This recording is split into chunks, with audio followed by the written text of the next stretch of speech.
Adlaw nga Domingo karon mga kaigsuunan, petsa 30 sa bulan sa Enero, tuig 2022.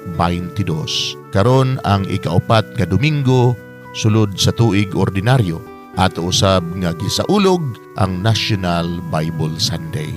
Ang pagbasa kinutlo gikan sa Ebanghelyo sumala ni San Lucas, Kapitulo 4, versikulo 21 ngadto sa 30. Unya miingon si Jesus, natuman karong adlaw kining bahina sa kasulatan, sumala sa inyong nadungog. Nakadaig silang tanan kaniya ug nahibulong sa matahom nga pulong nga iyang gisulti.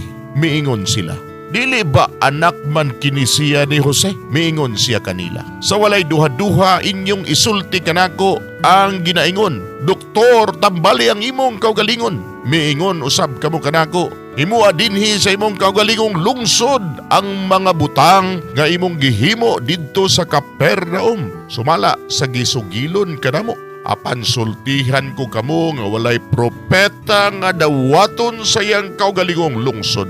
Pamati kamo kanako. Daghang mga byuda sa Israel sa panahon ni Elias sa dihang walay ulan sulod sa 3 ka tuig ug tunga, ug may dakong gutom sa tibuok yuta. Apan wala ipadala si Elias ngadto sa bisan usa kanila kundili ngadto hinuon sa byuda sa Serafat sa kayutaan sa Sidon. Ug may daghan usab nga sanlahon sa Israel sa panahon ni Propeta Eliseo, apan wala siya'y bisan usa kanila nga giayo gawas kang naaman nga taga Syria.